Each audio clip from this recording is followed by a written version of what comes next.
we are going to start. Please take a seat, please. It's a pleasure. I have the pleasure of opening the 23rd annual conference of the Network of European Museum Organizations.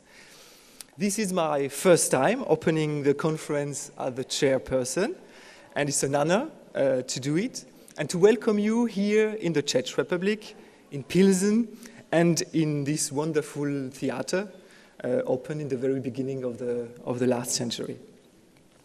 Vážení kolegovi kolegyně, vítáme vás ve Plzni, Evropské hlavní město kultury v roce 2015. Vítáme vás ve Plzni, dnes hlavní město evropských sítí uměleckých muzeí. Okay, I'm happy that you have understood what I've said. I try it in English, it's easier. About 50 museum networks are represented today. So Pilsen is not only the European capital of culture, but also today and tomorrow the European capital of museum networks and museum networking. Because this year we have participants from 30 different countries, so please seize the opportunity to network, to connect, to share your knowledge and practice, to exchange ideas with other participants you already know and participants you will get to know.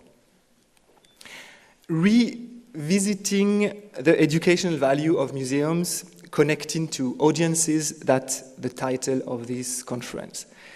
Nemo believes indeed that museums have an impact on people, a social and an educational impact.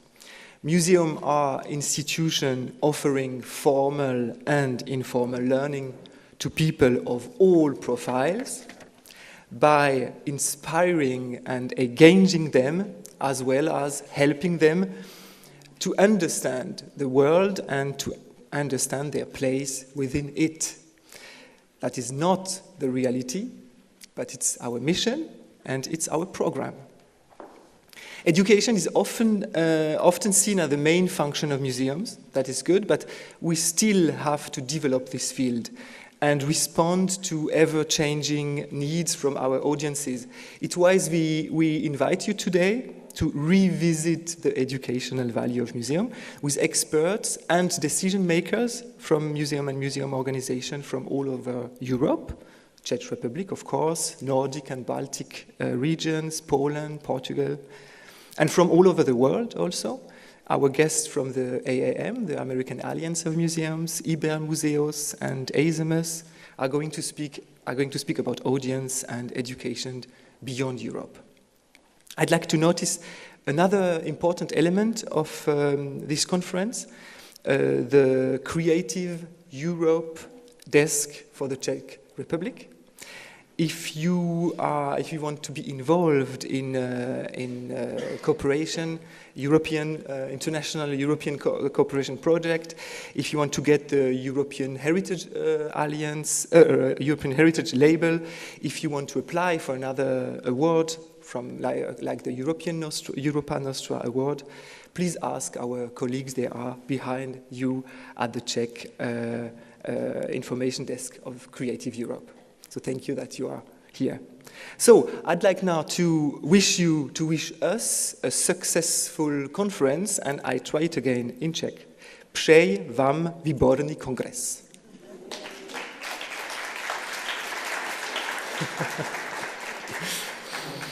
So now I would like to invite our main hosts on the stage. Without them, Nemo wouldn't be able to organize this conference. First, I would like to invite Vladislav Uroda. It's a small change in the program, but it's a very important person too. He is the Deputy Minister for Cultural Heritage in the Ministry of Culture. So Vladislav Uroda, please come here. Thank you.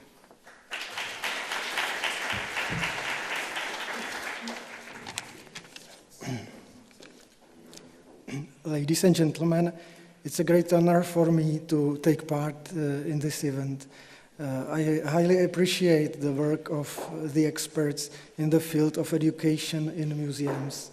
The theme of the conference is focused on the role of this form of education in the changing world. It's a great opportunity to share your professional experience from different conditions. I'm sure that your discussion can contribute to the effort to find new solutions in this field. As a representative of the executive body in the care of museums in this country, I would like to stress that we are ready to learn from another systems and case studies. Allow me please to thank warmly especially our foreign guests and wish you a nice stay in this exceptional city with many layers of history. Thank you very much for your invitation and thank you for attention.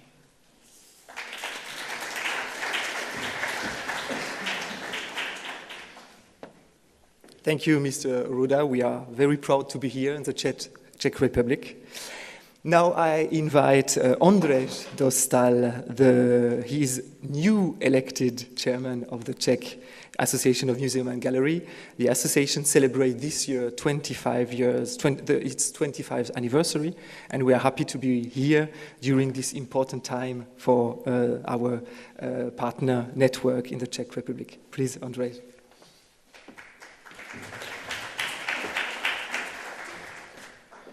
Dear colleagues, ladies and gentlemen, David, thank you for your words.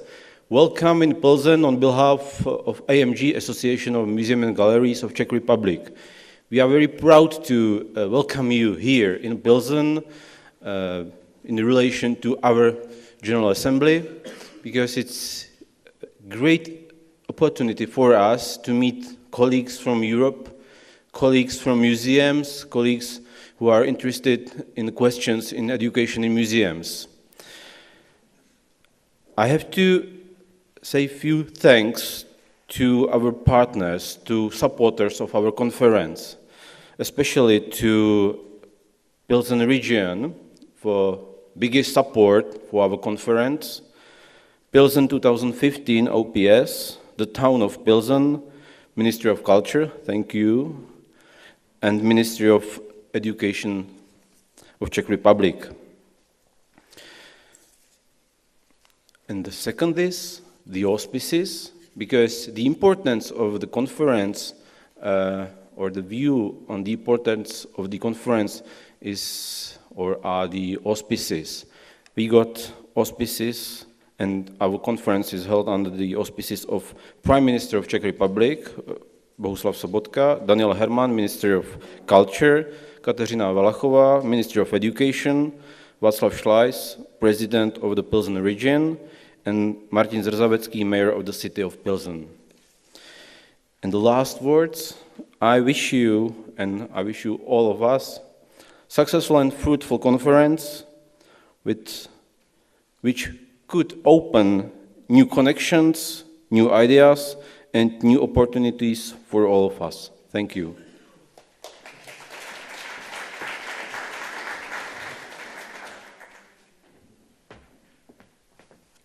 And now I invite the third host of the Nemo conference, Jiří Sulženko. He's the program director of Pilsen 2015 organization.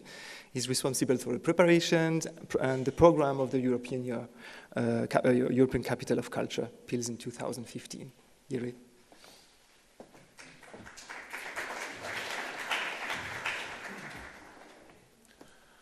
Hello, good morning, ladies and gentlemen. I would like to welcome you here on behalf of the Pilsen 2015 European Capital of Culture and also on behalf of Mr. Martin Baxa, the Vice Mayor for Culture, who wished to be here to welcome you in person, but he is unfortunately having other important business to deal with.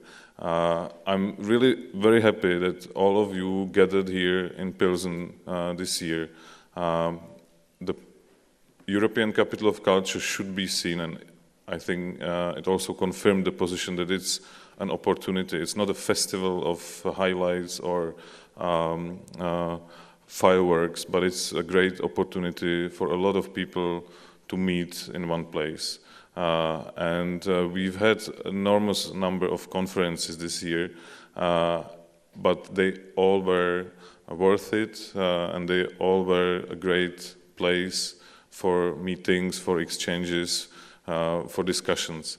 I'm also really happy that you will spend a day tomorrow in the Depot 2015, which is one of the hot points and hotspots of European Capital of Culture.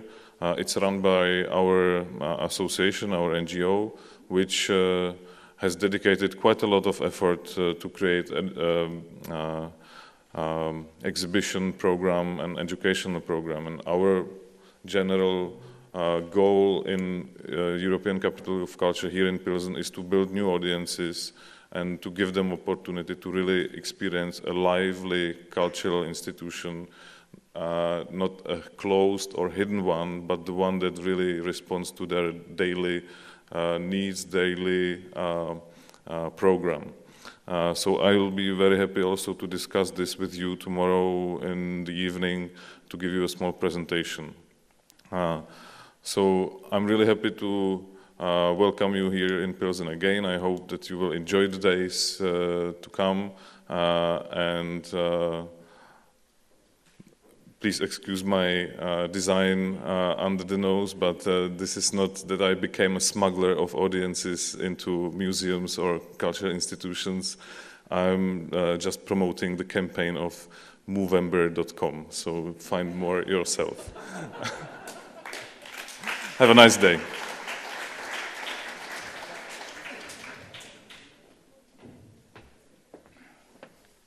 Thank you again for our main host here in Pilsen.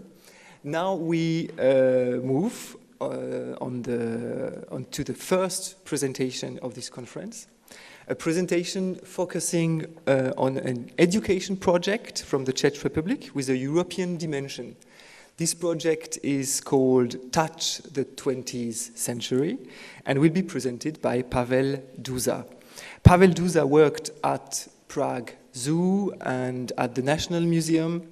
He was editor-in-chief on the journal called Museum for 8 years, and is now consultant in museum studies, cultural heritage, and marketing. The project Touch the 20th Century brought him to think about the role of all the actors of museum education, the role of curator, the role of teachers, parents, and students. And this presentation is also a good opportunity to give us an overview about the Czech museum landscape. So Pavel Douša, the stage is yours.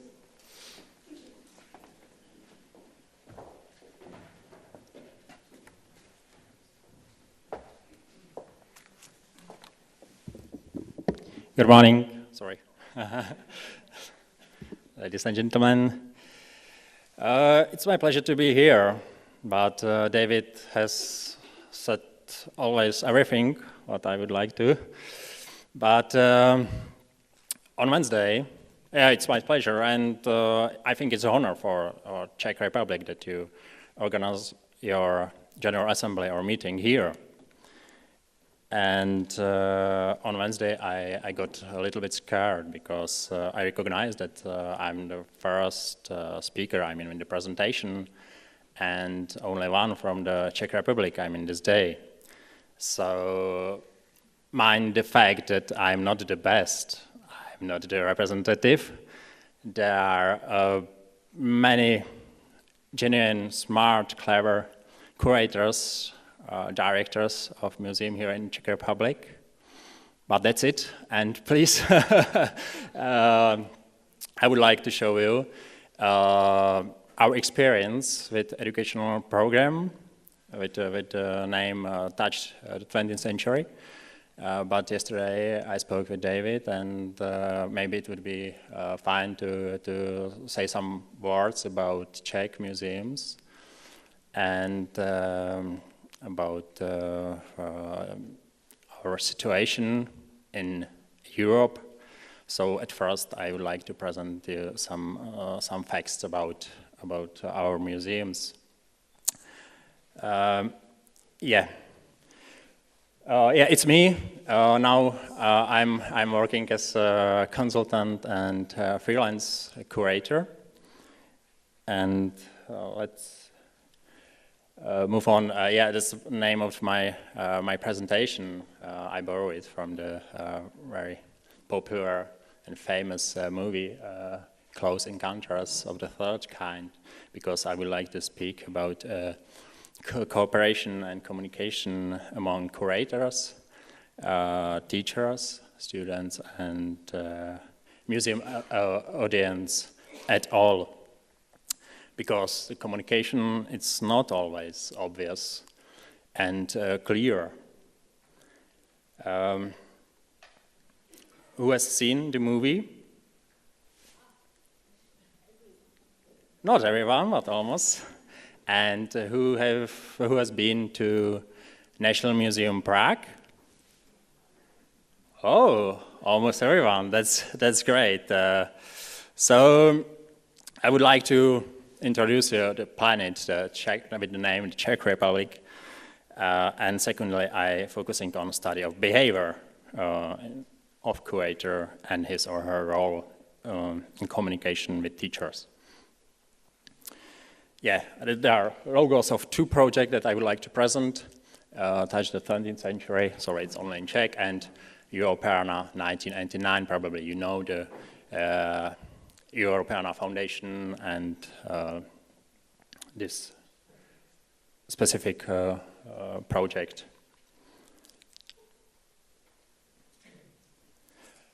Yeah, let's check Czech museums. So we have a long tradition. Last year, I've started a celebration of 200th anniversary of founding the first museum in the Czech Republic. In 1814 in Opava, Stropau, and in 1817 there were founded a museum in Brno, and 1818 in Prague, National Museum. All of them are or were provincial museum. Now they are state museums.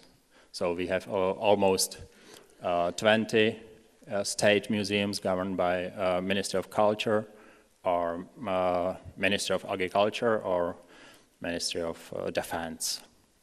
There are regional museums, around 20 as well, or 30, and there are municipal town cities, small museum, and of course private museums. Of course, there is AMG, Association of Museums and Galleries in Czech Republic working, and National Committee of ICOM, and we celebrate of 25th the anniversary of the founding this association. It's not association of museum professionals, I mean curators, conservators, but it's association of museums. Museums are a member of this association. It's a slight difference between among other countries. So the golden age of Czech museology or museum studies is over. It was in the 1960s, probably you know Zbigněk Stránsky,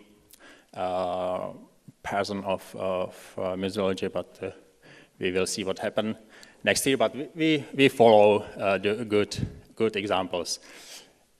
And I have to mention, of course, the political situation that has big impact of museums even after the Velvet Revolution, and it was communist period, and ideology that misused the museums, and our audience is reflecting this fact, and remember how museums were working during this period, and we have to mind this fact, the ideas about us and what we are doing in the museums.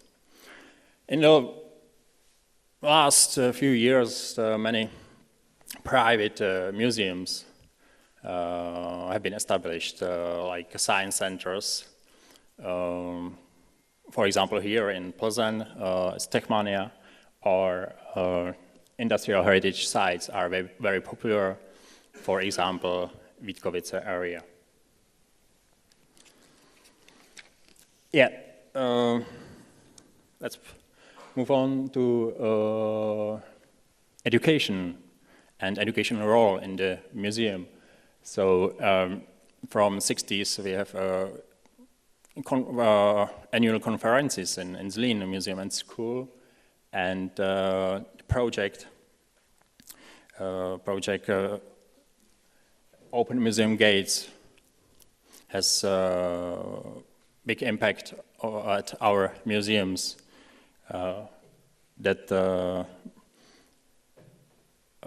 In these years, many museums recognize their role as educational institution, and that was great that it could be founded by the Soros Foundation. Yeah, we have a Methodical Center for Museum Pedagogy, Commission for Museum Pedagogy by AMG, and last thing that I would like to point out is that the profession museum educator is not recognized here by the law in the Czech Republic. So it's a little bit, it's like a problem here.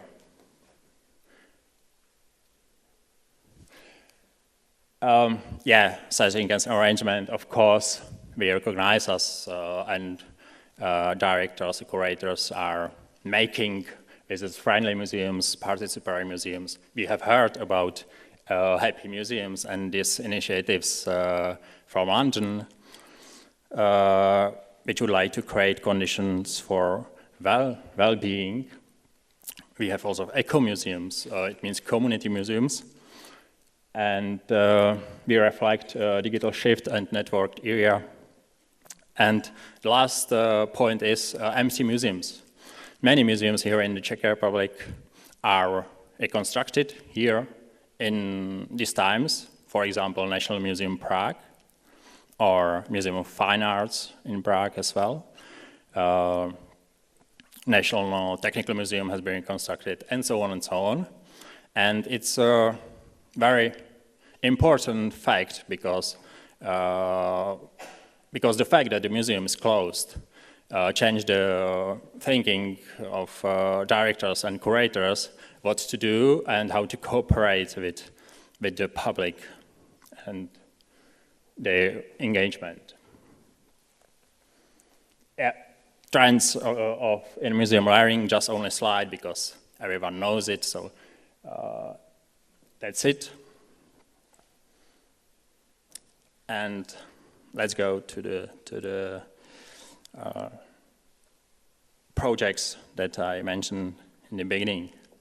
As an example, I choose two projects dealing with interpretations of 20th century, especially the second half of the 20th century, because it's a little bit different to engage people of art or fine art or political issues. It's not easy topic, neither in school education nor in a museum from the country that's undergone a totalitarian regime. There are but only a few textbooks, learning methodologies, and in museums there is low documentation and interpretation of this period. That was a challenge for us regarding the fact that curators in the Czech Republic are not interested. Yeah, it's general. I'm sorry, it's in are not interested in education that is outside of scientific frame. They like to share and present their research in media, present it to their colleagues, but not ready to recognize participatory dimension of interpretation and active role of public. So both projects are public engagement projects. Touch 20th Century is a project to create educational materials for teaching history and presents to teachers what museums are and what they are standing for, what are benefit for them, for schools, for teachers. The main goal was rebuild connection, trust between curators and audiences. Because very often in this time when there is a specialization in museum professionals, so curators are hidden somewhere in the storages, and there is someone like an interpreter, lecturer, or educator. So our aim was to make a connection, to pull the curator from depositories and prove that they really exist. Yeah. So project is over. It was 2012 and 2014, and we try to find material objects of the past, touching stories, and to reuse or use them in formal and informal learning. Yeah, there are just only,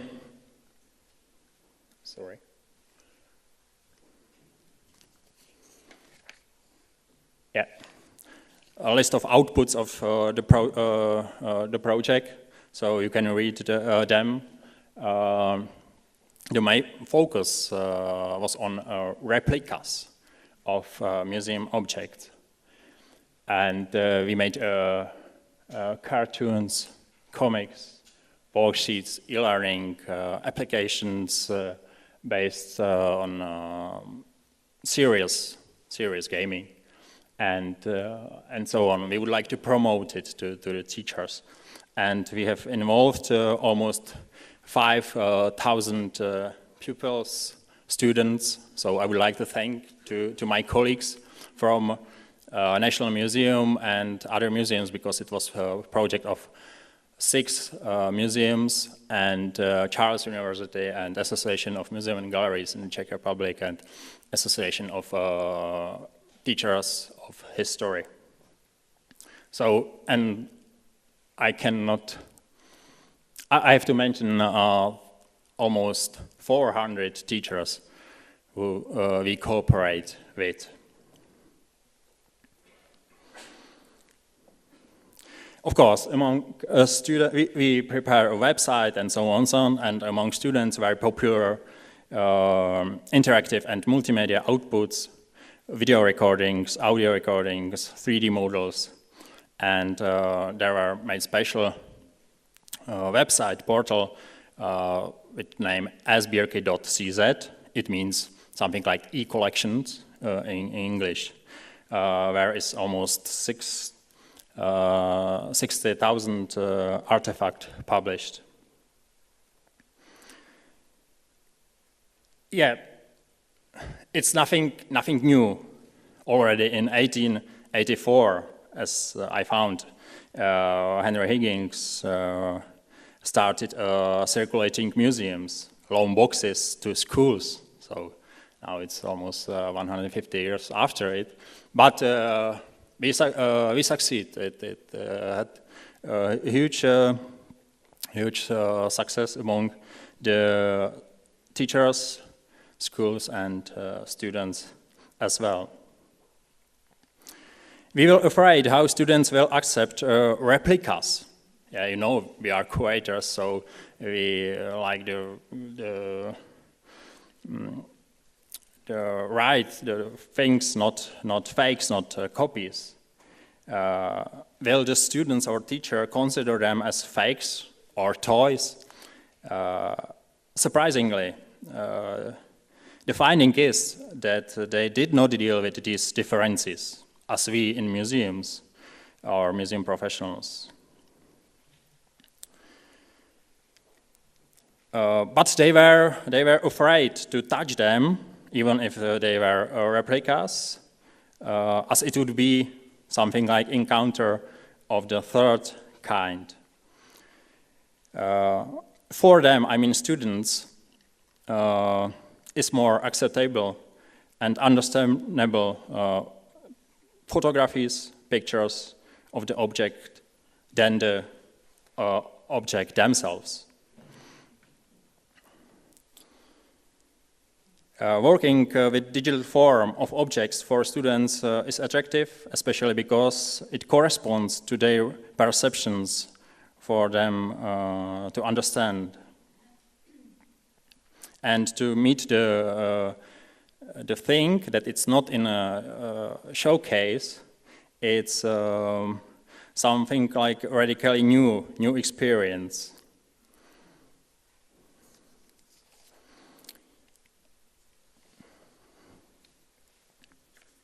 What's important is a perspective. I mean, a perspective of students' life. So what they know from their life, their lives, it always unlocked their interest and understanding. So if they prepare their own exhibitions, virtual or hard version, so they prepare something what they knew.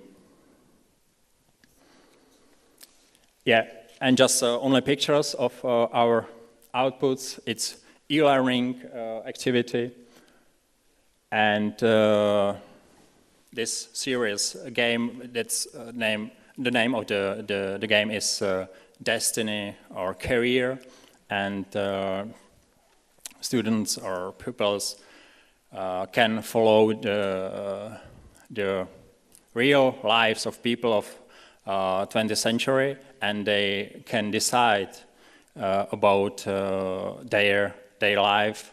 They make decisions in key years like 1938, 1984, and so on. So they can become a president or died after 5 or 7 years. It was very popular among students. Yeah, we made an anthology of sound and folklore. We prepared student competitions. They prepared their own comics, cartoons, and their own museum suitcases with things that they found at homes. They discussed their project with parents, and we like it that we put together generations. Yeah, this was their own exhibition about 80s in Czechoslovakia, and you can see that they worn dresses and clothes of their parents.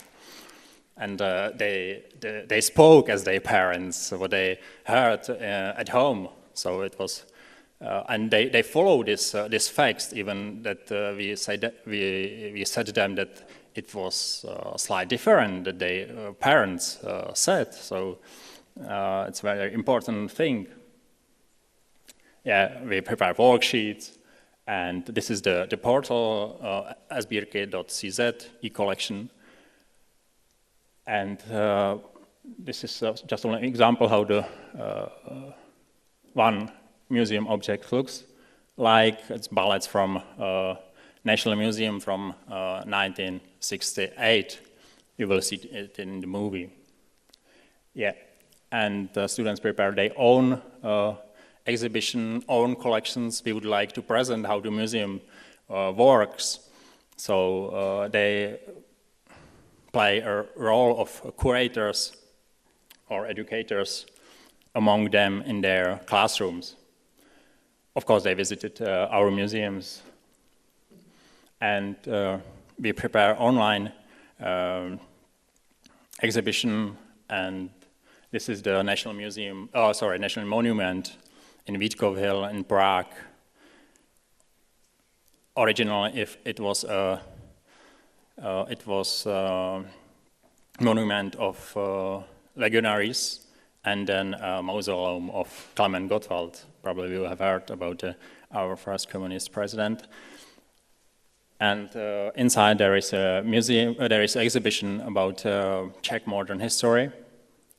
I recommend it if you have time. Yeah, and that is the students' collections of pictures from 1989. Yeah, and almost the last slide, conclusion achievements that we did.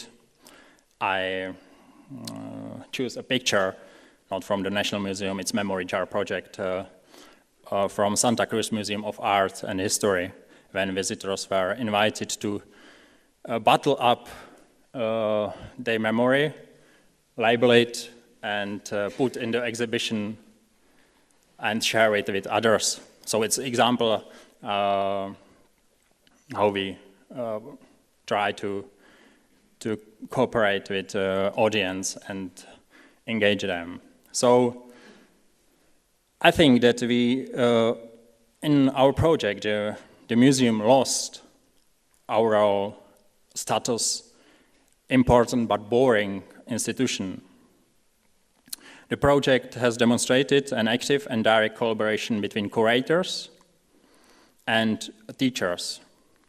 And teachers changed from passive recipients of learning materials and strategies from museums into very open and active collaborators. We were surprised when we allowed them to visit our storage rooms and exhibitions and look behind the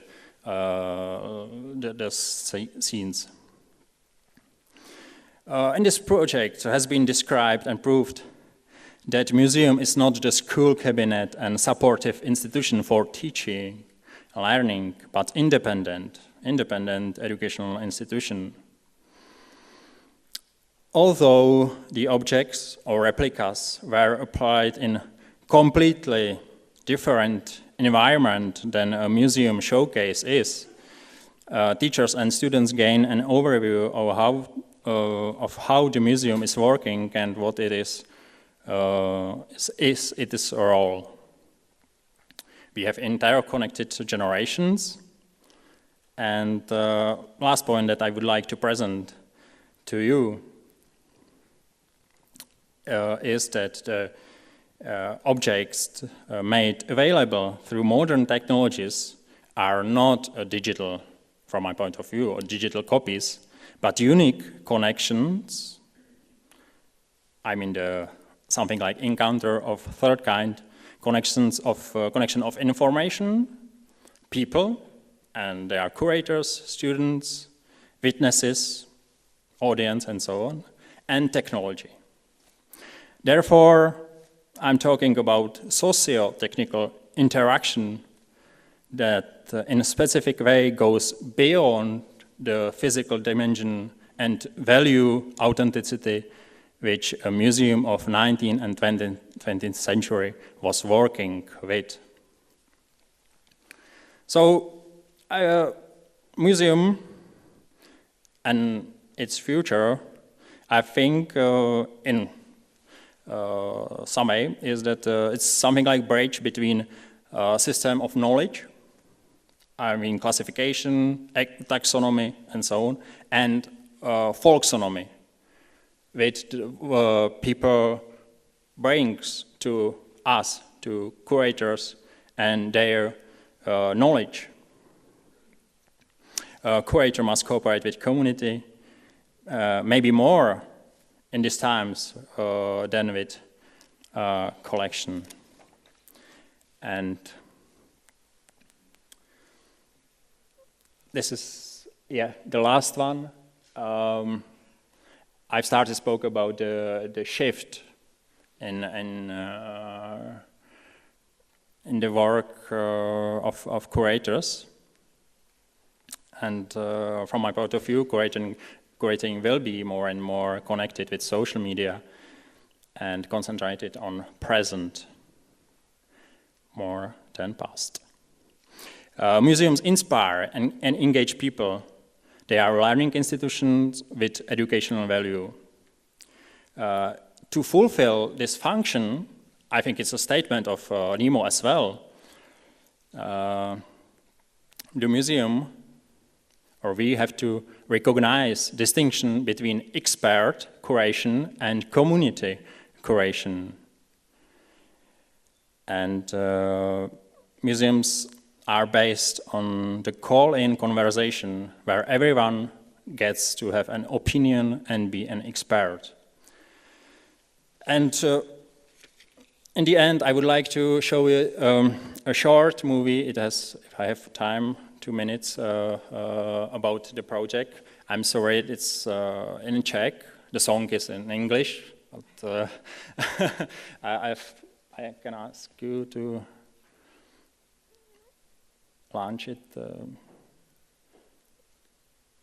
I try to comment it, but just only short movie to get impression, because by this movie we would like to attract teachers to the museums and to our projects. It's the building of the National Museum. It's empty now because it's reconstructed. It's interior of the building.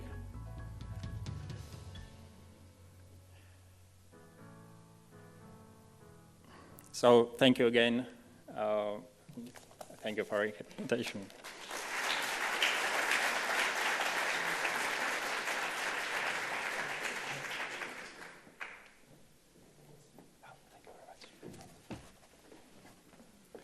Thank you very much, Pavel Duza, for this introduction about one project engaging a lot of actors. You have seen it in involving some Czech museums with a European dimension. That was an introduction. Now we can move to the next part of this conference of this morning.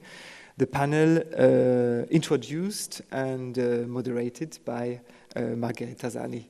Hi.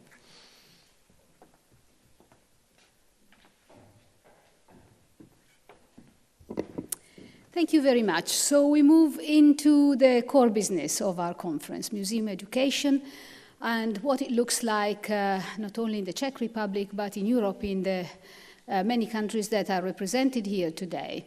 When I was asked to moderate this session, I first stopped and thought about the word education. What does it mean today in museums? What goes under education?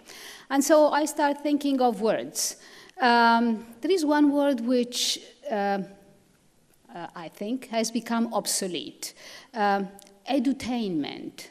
Who has heard the word edutainment recently? All right. So that has disappeared. And words and the frequency with which we use words mean something. So what does it mean? Does it mean that it has become commonplace or just taken for granted that education has to be entertaining?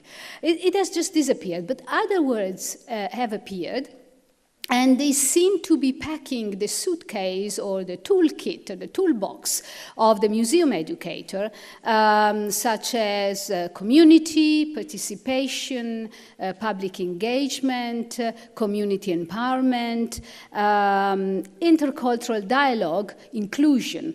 All of these seem to be now something that the museum educator has to deal with, which means that it has become a very tough job for museum educators to move onto the scene now, because in my experience, there are more and more challenges that are posed to museum educators. All these new activities, all these new competencies, they are very often the remit of the museum education office or department, simply because the museum education department is the one that deals with the public. So all that goes under public engagement, and there are many activities that are covered under that term, are those that the museum educators have to deal with.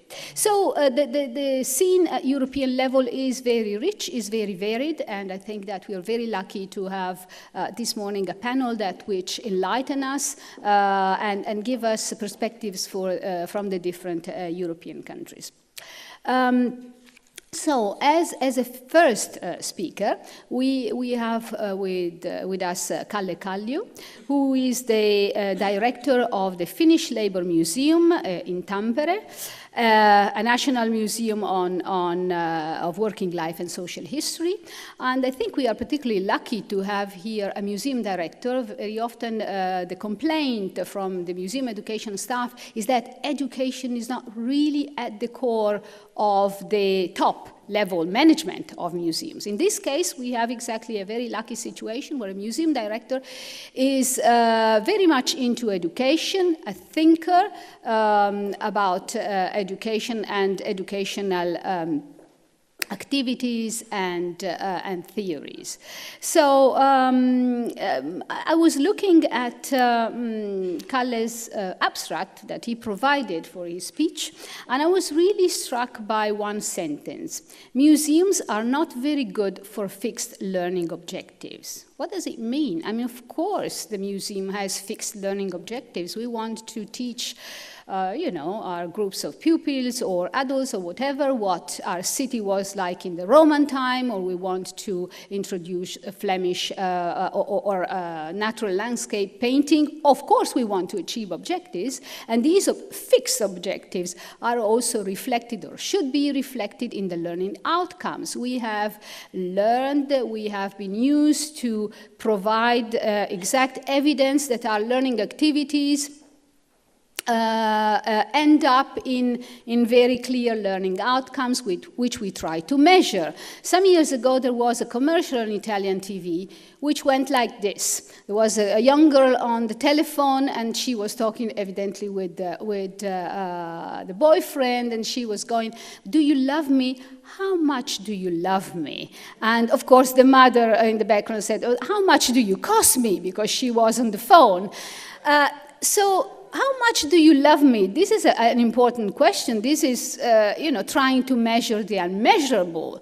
So is museum learning, in a way, not measurable? That we do provide facts and contents, but that in the end, the final outcome of this learning is not only the facts that we absorb, but it is much more something different that we have difficulties in assessing, that sometimes can only be visible long term. So this sentence of Kallio, opened up all this thinking in my head, and I'm very happy that he will explain us what he meant, and that he will probably widen our perspective in thinking of museum learning as something much more complex than just simply transferring content and facts. As with Kalle, I would invite all speakers afterwards to stay on stage when the presentation is finished for taking questions, which will be taken at the end of each presentation. So, ladies and gentlemen, I'm very happy to introduce to you Kalle Kallio. Thank you.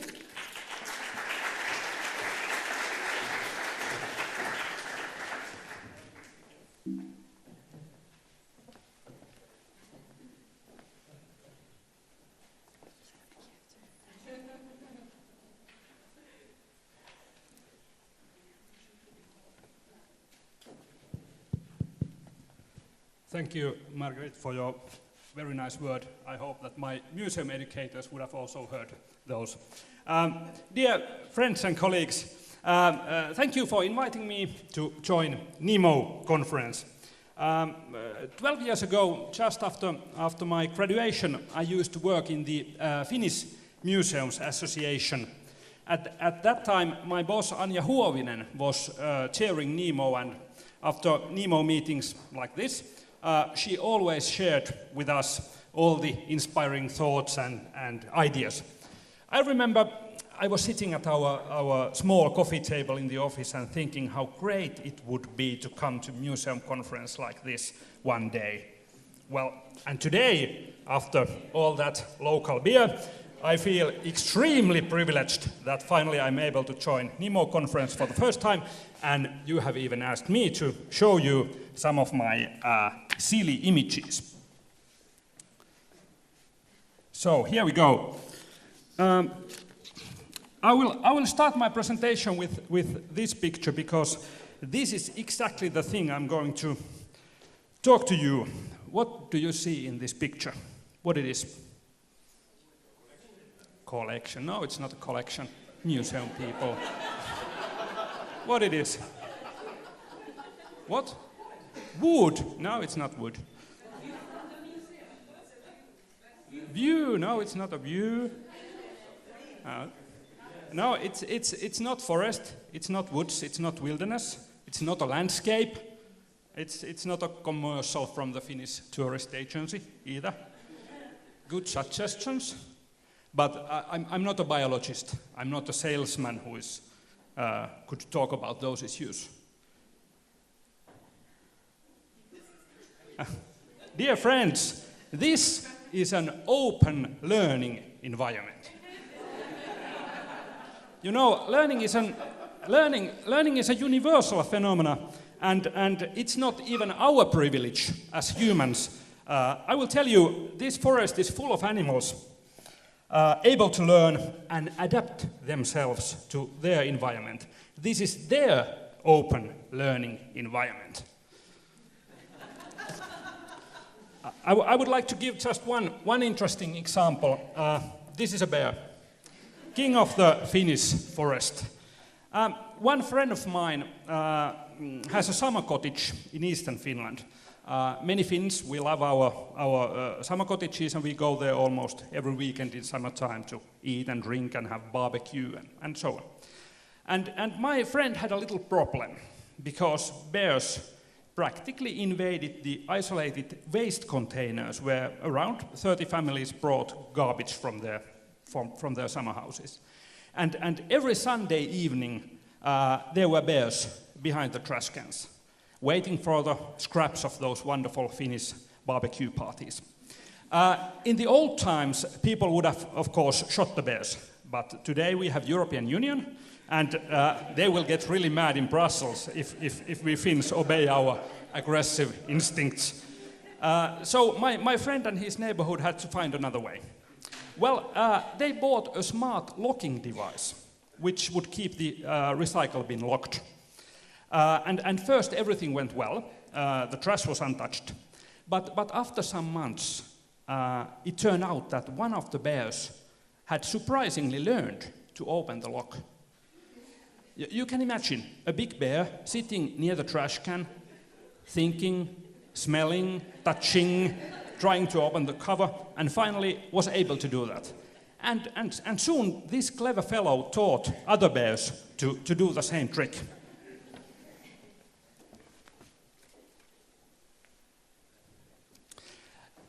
Learning by experiencing is the most natural way to learn. It's part of evolution, and learning has been important ability which has kept us alive, really. We can learn, just like bears, by watching, thinking, moving around, smelling, and communicating with our kind. Of course, humans are especially good in learning, but sometimes we forget that our learning is not at all restricted to listening lectures and like this, or reading. We learn all the time and basically everywhere. Actually, we learn most of the things in non-formal situation. We learn by talking to each other, we learn watching television, we learn when drinking beer, we learn by walking through our hometown.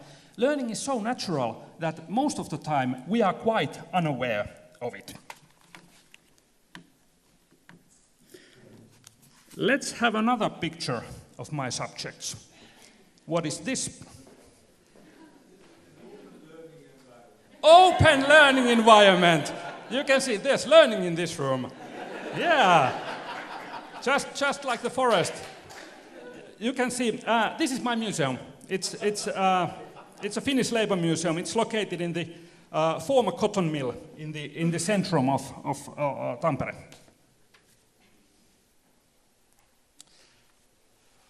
Museums can be compared to other learning environments like libraries or internet. All of them can be used for searching information from our own individual interests. But museums are also a very special media for art and culture. For example, in theaters, cinemas, concerts, or sport events, the audience stays in their seats and watch the same show. This is turned upside down in a museum, where the display stays still and audience is moving. Visitors explore the same exhibition, but they do it in their own ways, wander almost randomly, see and learn different things. Because of these individual experiences, museums are not good for fixed learning objectives. However, museums quite often try to build closed learning environments inside their buildings.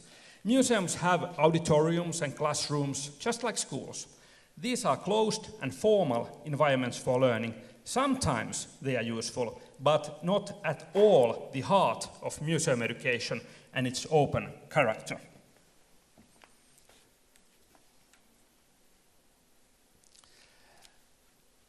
The Finnish Labour Museum was founded in 1993, and we are the National Museum of Social History and Working Life in Finland. After some recent museum mergers, we are now running 2 or actually 3 museum sites. Beside our main house, we have a small Museum of the Deaf, which was actually founded already in 1915, 100 years ago. It has a very unique collection about sign language users. Our third museum is currently under renovation. It's a Lenin museum. If you did not know it, Lenin and Stalin met each other for the first time in Tampere in 1905 and started plotting the Russian Revolution. The museum used to be rather propagandistic, and in the 1990s it was the last Lenin museum in the world. But it's now under renovation, and next summer it will be the coolest museum on earth, a birthplace of Soviet Union, objective and interesting representation of transnational histories of Finland and Soviet Union. The reason why we renewed the Lenin Museum is actually shed in our mission statement. I'm very proud of it. It's just 2 words: fair history. Firstly, this means that we have a fair amount of collections, exhibitions and services. And secondly, we have a fair policy like free entry, and we are good partners as well. You can try it. Third and most important aspect is our fair understanding of history. We give a voice to the underrepresented, like ordinary people, minorities and marginalities. We are irritatingly critical, and fostering personality cults was not really our task. But learning, it has been an important aim for us. We have managed to run several projects to develop museum education for different audiences. We have been especially interested in action-based education, but our selection of methods includes drama, lectures, and even parties as well. We have also done projects with different audiences and also with challenging groups like deaf communities, mental health patients, and vocational schools.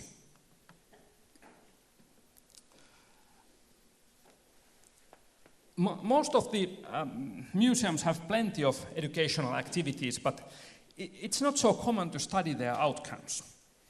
Our main exhibition is called Our Town, and it serves our new strategy quite well. It tells about Finnish labor heritage, working life, workers' housing, civil society, and so on. We have used old museum technology, like interiors and models, with new technology of sound and multimedia. The big decision was the removal of glass cases and text panels. All the texts are included in multimedia kiosks and in a guidebook. Our idea was to support different kinds of learning. When the exhibition was completed, we wanted to make a small research about learning outcomes. We asked what visitors learned and how. Like most other museums, Finnish labor museums carry out annual visitor surveys which present reliable information on visitor satisfaction. However, standardized questionnaires do not cover the diversity of museum learning. We wanted to have a deeper understanding of our visitors and their learning. Overall, 30 visitors were selected and interviewed right after their museum visit. But 6 months later, 15 of them were called for another follow-up interview. Their answers were analyzed, applying the conceptual model of learning presented by John Falk and Lynn Deaking. I think that Falk and Deaking have useful perspectives to study relations between individuals and environments in museum learning.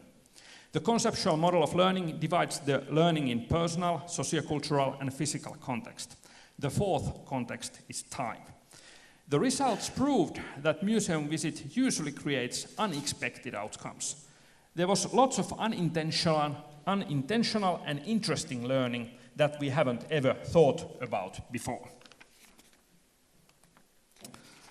Here you can see a switchboard operator, which was very common profession for ladies before our time of iPhones. In one interview, a visitor told about her work as an operator when she was young, answering and connecting phone calls. This kind of personal context can strengthen learning, and museums very often try to invoke this kind of nostalgia. Museums are even expected to present objects that relate to visitors' memoirs. But memories are not always so shiny. For example, a retiring office worker stressed how women have been always oppressed in working life. She was active in the labor movement and mentioned how even the socialist men had not always been on the same side. She came to these conclusions through watching the displays of laundry women and brick carriers in the museum. However, those exhibits do not include explicit feminism, but surely they allow such interpretation. This is like a textbook example of constructivism. Learning is an individual process, and it is greatly influenced by visitors' former knowledge, expectations, and beliefs. The physical context of museum experience is also very important.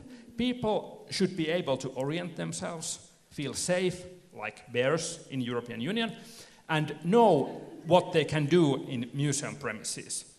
Visitors have felt that our main exhibition is not cramped, but there are still various materials and also something to touch. Of course, some visitors don't like our touch screens and would prefer traditional text panels.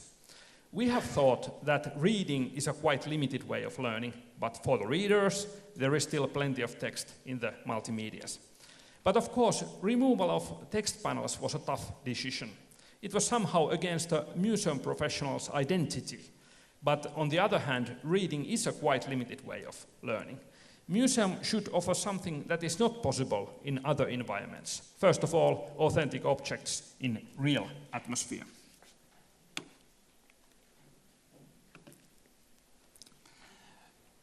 Sociocultural context can be easily observed with families. A translator with her husband and 2 young children had lively discussions in the museum. They came to see the steam engine, but ended up drawing pictures in the workshop. But it was not only interaction with the children. She also told about a lively discussion with her husband about labor issues. Sociocultural context is very important because most of the people do not come to the museums alone, but with friends, families, and among many other groups. As museum professionals, our job is to strengthen this interaction between visitors. The fourth context in Falk's and Deaking's model is time. What the visitor has done and thought before the museum visit is an important factor, but it is also interesting what happens after the visit. Museum is just one link in the chain of lifelong experiences. Learning in the museum is incomplete, and visitors improve their knowledge later. For instance, in their exit interview, the previously mentioned translator's family talked mainly about the steam engine that they came to see. But what happened after the visit? 6 months later, translator related how her daughter was still excited about the old co-op stove. with stocked self in the picture. Museum experience sparked the imagination of the child, who became inspired to play old-time shopkeepers at home. Museum visit can create strong traces in memory, which can afterwards give meaning and motivation in personal life. When researching visitors, it's valuable to have follow-up interviews to recognize some of the long-term outcomes.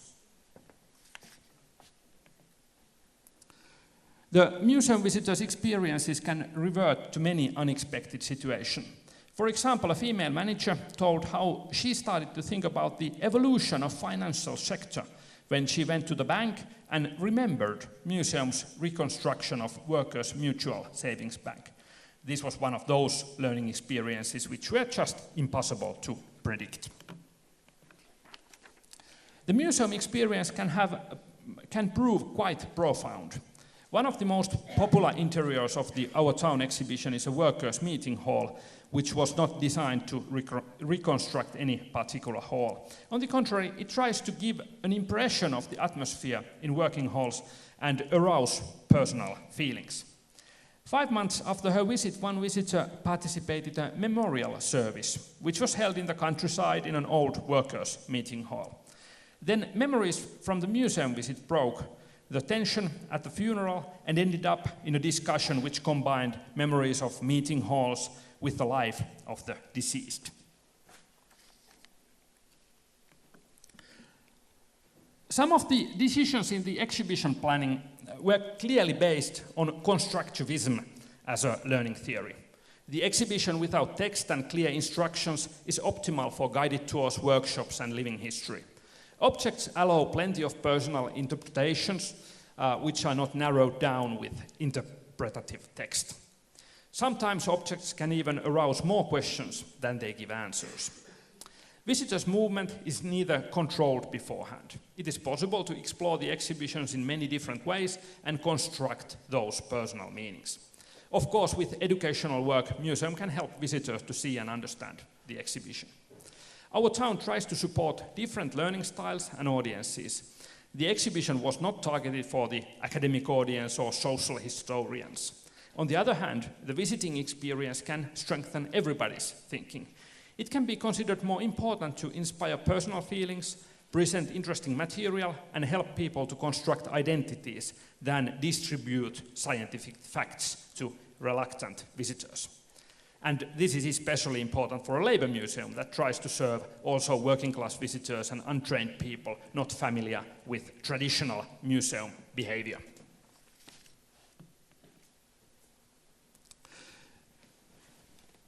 After building up this exhibition, we have tried to understand museum education also in theoretical framework.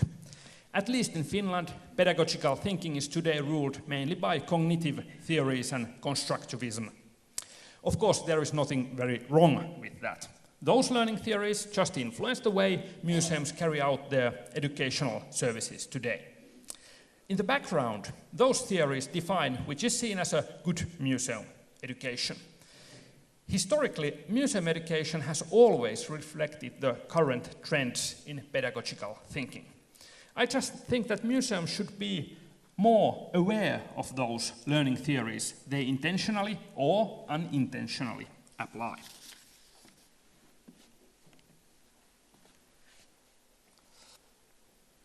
For example, in the 19th century, first proper educational theories were based on associationism.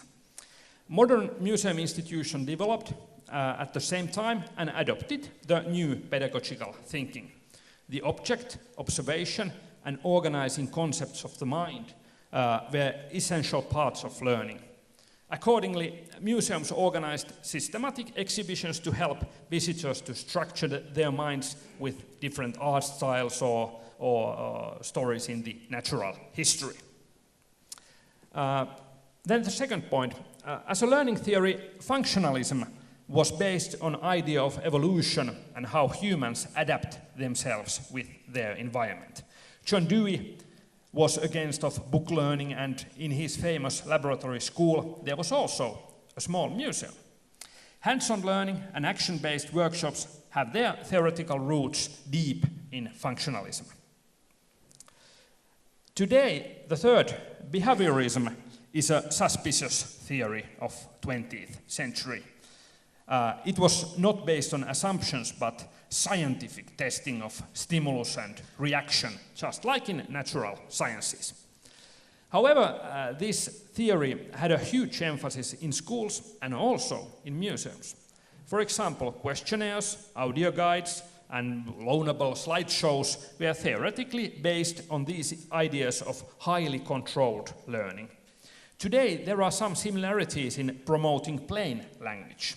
Just like in behaviorist schoolbooks, plain language instructs us to delete difficult words and phrases to avoid challenges.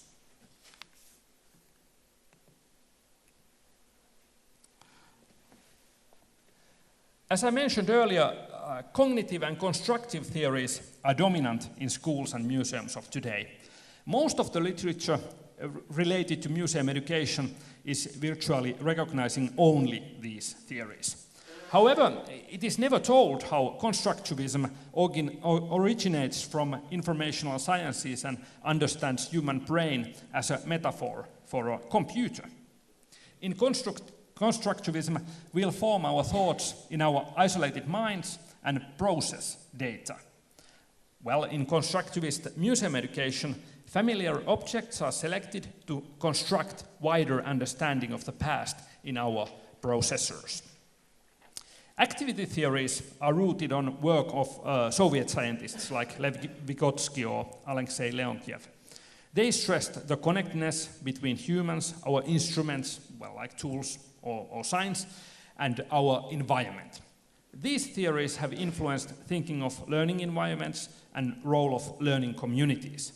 In museum education, these theories would focus not only on museum environment, but also artifacts which can be used as instruments of thinking. I chose 6 cases to show these links between educational theories and museum practice. My last case is about critical pedagogy, which I have found highly interesting. It's inspiring, especially because there is so close connection between the new museum theory and also social museology.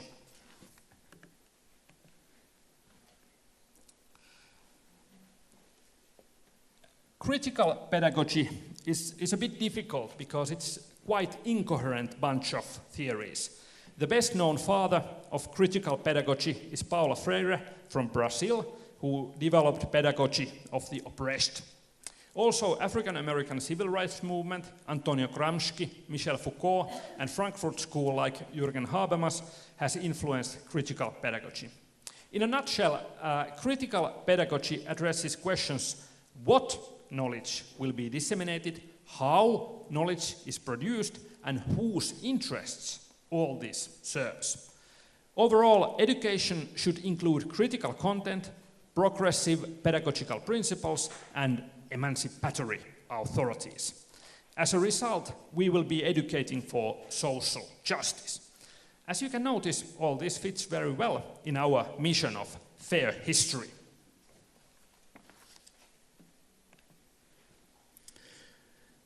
As a theory, there are many differences between promoters of critical pedagogy.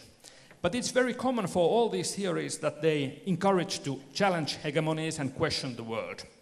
In critical pedagogy, it's not desirable just to absorb information and adapt yourself to the society as it is today.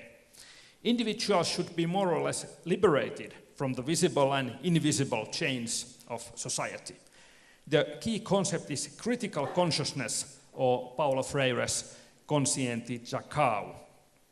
The role of the teacher is also very different compared to traditional education. Teaching is empowering and walking together, not argumenting with the voice of authority. Critical theorists have been interested in themes like participation, criticism of schooling, class, race, and gender issues, roles of ideology, and so forth. I have found it fascinating that critical pedagogy has so much in common with the new museum theory.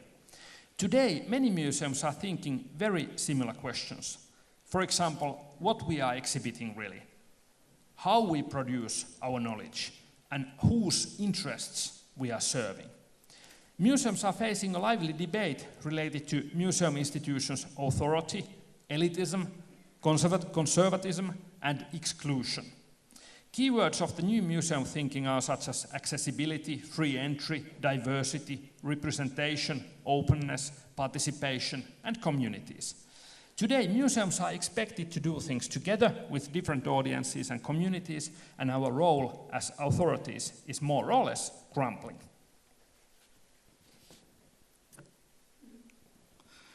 I have found many signs from museums all around Europe who are quietly practicing critical pedagogy already. For example, wonderful People's History Museum in Manchester is specialized in drama education. Here they are working with migration history and helping children to position themselves as immigrants. Portimao Museum in southern Portugal is a great example of tourist attraction with a powerful story. The museum is located in a former fish canning factory, and they'll focus on stories of hard work and oppressed people. In the Finnish Labour Museum, we have had many exhibitions with a critical perspective. For example, here's an exhibition about history of disabilities. The exhibition was called Absolutely Abnormal, and the main question was, who is normal, really? These paintings are from the exhibition Me, You and Others, which was an international art exhibition by women artists from Roma communities. It raised the questions of identities in an ethnic minority. Currently, we have an exhibition about African diaspora communities in Finland. During last 5 years, we have also worked with sexual and gender minorities, with the deaf people, with environmental movements and feminists. Our mission of Fair History insists us to fight for social justice and give meaning to the underrepresented people. Museums are institutions, all museums are institutions that increase cultural value. Museum working with marginal phenomena really supports those people who fight for the same themes. For instance, an exhibition of sexual minorities underline that these minorities and their struggles are worth of something just because their story now belongs to the museum. As a museum, we try to help people and various communities to understand their past and encourage them to keep working for a better and more sustainable world. Making our world better, that is the thing museums should be about. Thank you.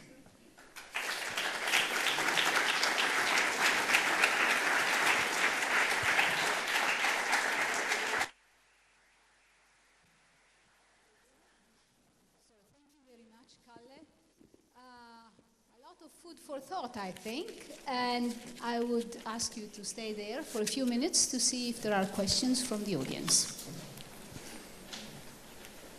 Or comments. Thank you. Thank you for your lecture. I really enjoyed your take on education and that it has to have a purpose and some kind of critical thinking. But I want to ask you, when you address these marginal groups, when you talk about because the concept sort of labels also people, so same as with multiculturalism, you know, it's meant for well, with a good thought, but really it also labels and stigmatizes. So I just want to know, how do you think about these groups that you like deaf and like this and like that? So when you have presented them enough, then do they stop being marginal, or how do you, what's your take on that? Yeah, I'm from the Icelandic Museum Association. My name is Elizabeth. Okay, thank you for your question. It's a very good one, and it's really a problem because we can be rather naive when we are starting to work with communities, or and the museum makes a big mistake if it thinks that it actually represents those communities. It does not, and for example, when we were working with the sexual and gender minorities, there's the big question of definition. That as a museum, it's not our task to define what kind of sexual and gender identity people have, and it's a very problematic thing that what kind of concepts to use.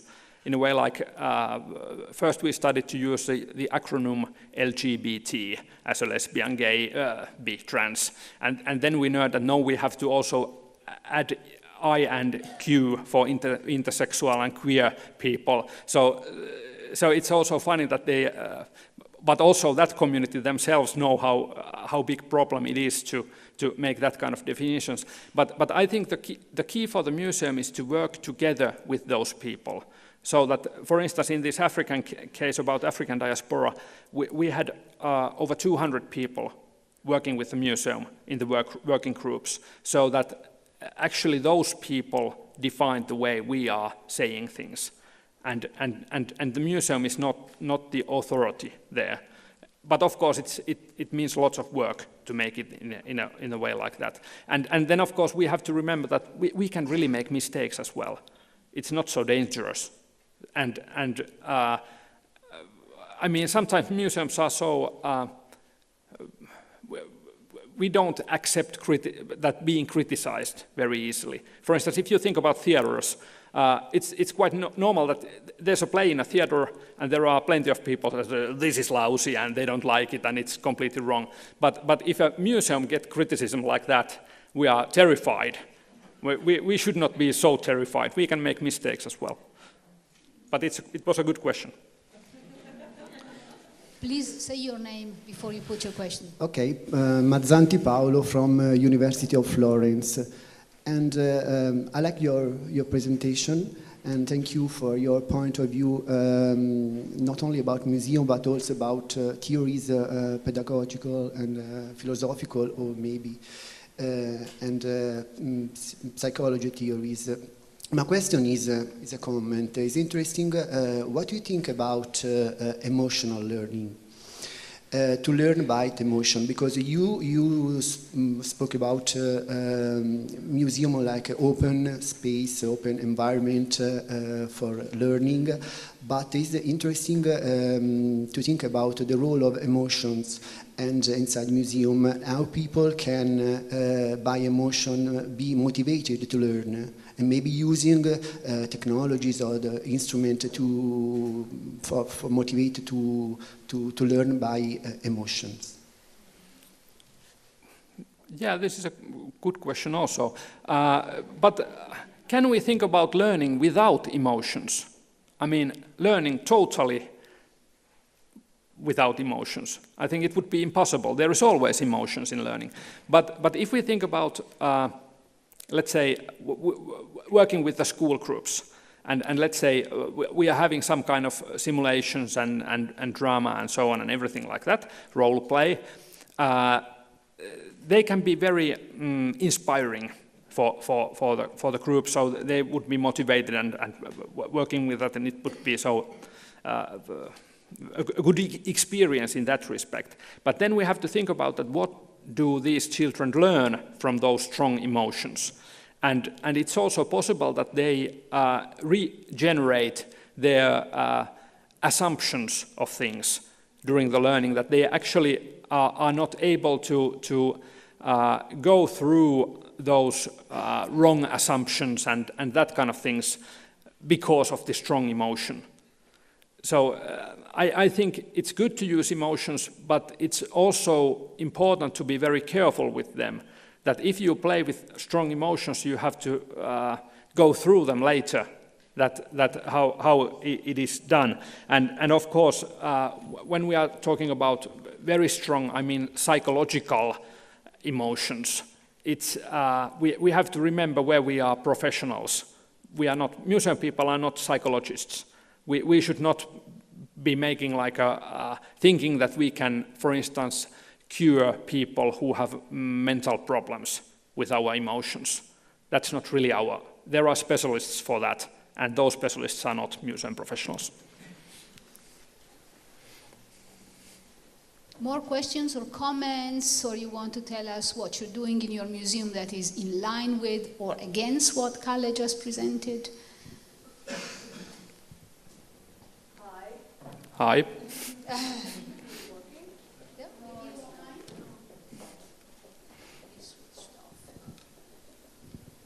Well, I have a loud voice, so... No. Oh yeah, this one is working. Thank you for your presentation. It was just great. And I am Darja. I'm from Latvian Railway Museum. We actually flew in one plane. You sat next to me on the plane. But you were sleeping. Yeah, and you were reading a historical book about Baltic states at war or something. Yeah, but it's not the question. But I have a question. Sorry. I have a question more about how people in your hometown and in your land looked at the diversity that your museum gave to them, because I think now not all the people are ready to see something like you showed us in the museums, because they have still understanding of a museum like from the 19th century. Were the people ready for this kind of information? Well, they should be.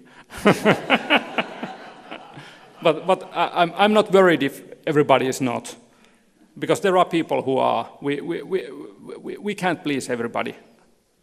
Really, I mean that if we are playing with the themes which are hard for some people or difficult, or there are people who don't want to come to, for instance, to my museum just because it is what it is, and I don't think it's really a problem, because if there are other people who feel that this is very important, the work we are doing, and they are very tied to the museum, I'm happy to work with them. And but of course we have problems like the Lenin Museum, where there is a museum with a very old story, which is not it's not like democratic or they don't in the old exhibition they didn't tell about things that they should have told, and when we got the museum, our first thing was that this had to be renewed because it had to be acceptable for a wider audience. And I hope we will succeed in that. So it's you can't be too marginal for sure, but you can be a little marginal. Thank you.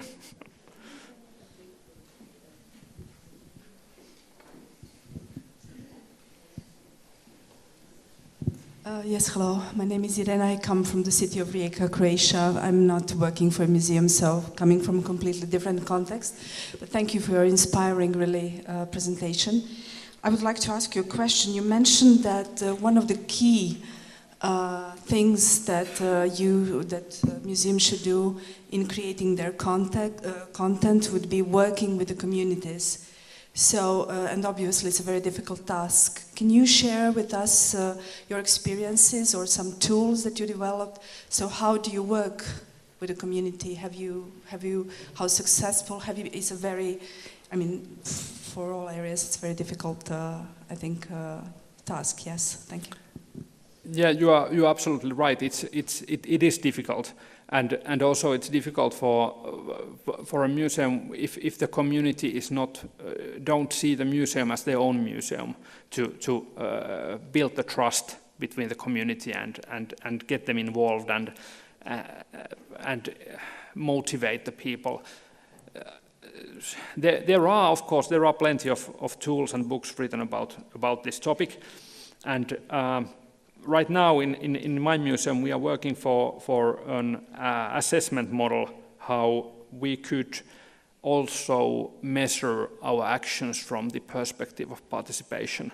But that work is not yet finished, so I'm not able to tell you more about that. But I think this is there is a very good work done in this respect, for instance in Spain and Portugal. But I come from Northern Europe, and there's a language barrier.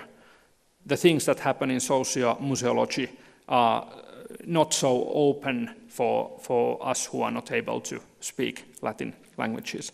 And there are many things going on around this topic in many museums, and And I would say the most important thing is to get out of the museum, to go to meet those people. And at least in Finland, it means drinking lots of coffee with the people. And that is really to explaining what's a museum and listening about the communities, what they are doing and so on. So, but it's really a work we have to do, because if we stay inside our building and do the things that we feel museum should be doing, it sooner or later turns out that we are doing the wrong things, and we are also running out of funders in that way.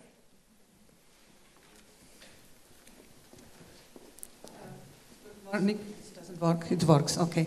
Helena, Prague, Decorative Arts Museum. My question would be open. Maybe it's just an open question for the next meetings and lectures regarding the education of communities. What about immigrants? Shall we think about it as a museums? How to help? How be helpful? I'm a little bit sorry speaking from Czech Republic, which not just at the moment open too much to immigrants, but there are countries facing the problem. So would it be possible also to open this possibility to speak about? Yeah, well, I think this is an important topic. For instance, in Finland, we don't have so many immigrants at the moment, but in the Finnish discussion, it's more or less looks like we have all of them, which is not true. We have received something like over 20,000 during the crisis. I know it's much more in Germany, for instance, and Sweden and so on. But of course, it's a hot debate. And right now, Finnish museums are collecting about information, what we could do with this, how we could be involved, and what we have done already, and putting it together. And there is also, the government has opened up some funding possibilities for cultural sector and so on. But I think this is something that will be discussed during the day and the coffee breaks, and so I have no ready solutions for that. Hi, I'm Katarina from Croatia, from Croatian Museum of Tourism.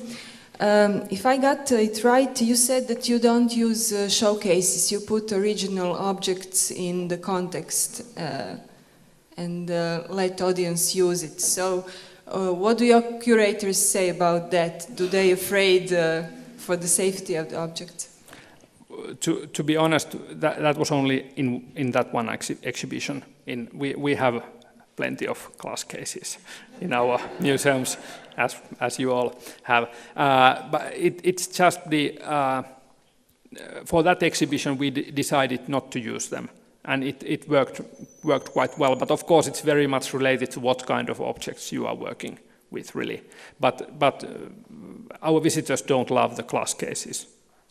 They don't. The designers can love them, but not the visitors. But of course, it's very much related to what kind of theme you are working with. Yeah, but if you have a possibility, please try. Hello, Alexandra Berberich-Slana, Slovenian Museum Association and National Liberation Museum in Maribor. Well, I have a question, but I also have a comment on what you asked and what a colleague from Croatia asked. For example, in our museum, we work with community very well because there is no project we start that we don't include them in our projects. So everything from the making of the exhibition to the programs surrounding the exhibition, which is very hard work, but it pays off, definitely. So the museum has 10 years ago, it was a closed museum. Nobody came to us unless they had to. But now, yeah, that's true. But now we are a very open museum. People like us, and people talk about our museum as about their museum. This is our museum, they always say. As you know, as far as immigrants are concerned, as you know, Slovenia, especially our part of Slovenia, has been on the brink of disaster these last few weeks. Thousands and thousands of immigrants are crossing the vicinity of Maribor, which is the city our museum is in. And we as a museum, since we understand the meaning of community, are helping the immigrants. We are collecting clothes and food and everything, and money. And we work with the children, the immigrant children. In a way, we offer them the programs that we would we offer every other children to schools and our visitors. But on the other side, we also offer programs to schools because quite a lot of children have heard how bad immigrants were these last few months. So we work with schools, with children, about that Slovenians were immigrants quite a lot of time in the 20th century and before that as well. The last time that happened was in the Second World War. So it is easy to become a part of a solution of a problem. But I have another question for you, since you mentioned that you have decided not to have any texts at your exhibition, but on the other side you are mentioning the media and the books and that you need the curators. But has it ever happened, or could it happen, that a visitor would go through your exhibition without listening to anything or reading a book or having a curator and would understand the message in a wrong way, the way you didn't intend it to be understood? Thank you very much. Yeah, thank you. First of all, I think what you tell about the work you are doing in your museum sounds wonderful. I mean, we should all give an applause to their work there.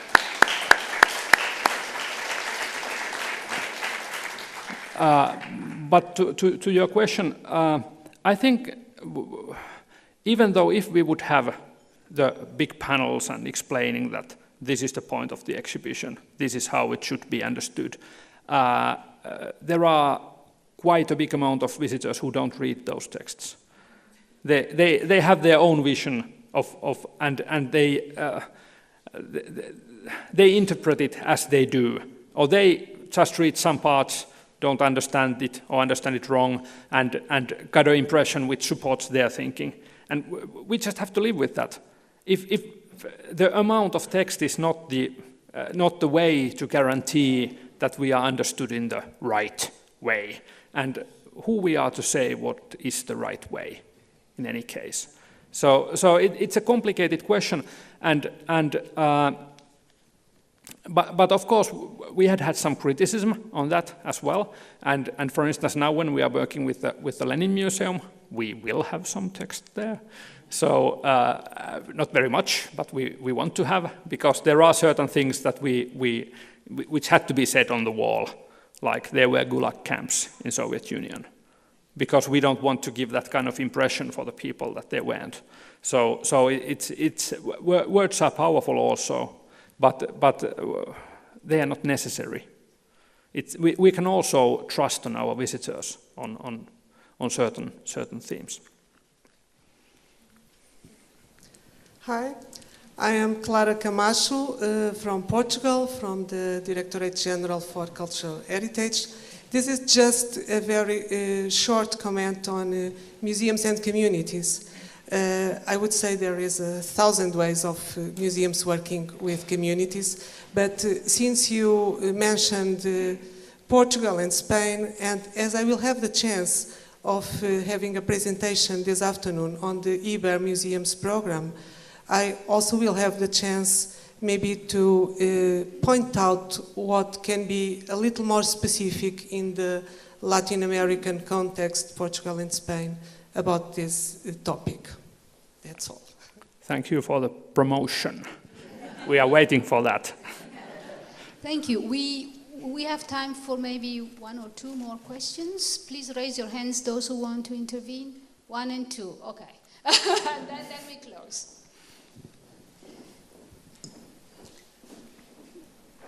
Hello. Hello. My name is Lila de Chavez. I'm coming from Athens, Greece. I am president of Heritage and Museums and a member of the Board of Trustees of the European Museum Forum. So, first of all, congratulations, because I saw so many topics that are very important. But I would like to answer to the lady with the immigrants. And since we are the first receiving all these unfortunate people in Greece, and then they go on, I would like to tell you that it is a very big issue, and my idea is for those people that are going to stay in countries, because in Greece they try to leave, they don't want to stay. But we do have many that have stayed. And with those, we are working in a sense of of how should I say, of intercultural. I've personally tried to find those who have, for instance, who are jewelers or who are weavers that have artifacts, and we try to take them into museums and into cultural sectors so that they were not going to feel excluded. Because it's not only what we can offer to them, I'm sure that they can offer to us. Thank you. Thank you.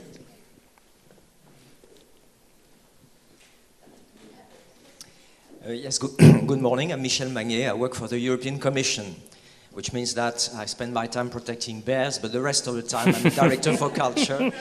I found your presentation very interesting, and I would like to ask a very personal question to you. You emphasized the important role for the society of museums, in particular for education, but also beyond education. Now, this, I think, should be based on a very solid ethical basis. You mentioned this Lenin Museum, which was a bit propagandistic. What are your views about how ethics should be developed for museums so that the population, the visitors, the communities really trust what they can see in the museums? Thank you. Oh, good heavens. I know that, well, ethics is, of course, we in our plans and so on, we relate to the ICOM ethics, which is, of course, an easy solution, but the problem is that ICOM ethics don't help us in many situations. For instance, questions related to representation and that kind of things, that how they, it's not in the inside the ethics, and of course the people interpret them in different ways, and also there are certain things which are not, let's say, ethical in a way that if we select the themes we are working with, it's not an ethical decision. It's not. We can work with the themes which don't have much in connection with the society, and that does not make us unethical. Or if we do with the themes which have a lot to do with society, it might bring some ethical problems, or it might not. I think the ethics are very important, but it's also a very hard theme, how we can resolve these things from the ethical perspective. I think we also need the political perspective, that because politics is about, if we want to change the society into some direction, we have to think politically. And when we are thinking politically, we have to also remember the ethics. But we have to remember that also if we are thinking just, let's say, for instance, economically or aesthetically, we have to have the ethics there with us. So ethics is not the whole solution, but it's very important to have it in mind, especially when we are doing new things and when we are developing the work we are doing. Because every time we try something new, there's also the risk, and we have to take the risks, but we also have to remember that there might be some consequences related to different things, like, for instance, the ethics. Thank you. Okay, unfortunately, we have to close now, but I'm sure that you can continue the conversation during lunch. So you see, we started from education, we moved on to community, and in the end to ethics. So there are lots of challenges that are posed to museum when we deal with the issue education. I would like to thank Ale very much for his entertaining and very useful presentation. Entertaining, which means that edutainment is still there, even if we don't call it that. And also for having prompted so many comments and questions. We now have 1.5 hours for lunch, which is a good time for networking. Don't forget, this is a networking opportunity and meeting. So have a nice lunch, and we reconvene at 1:30. Thank you.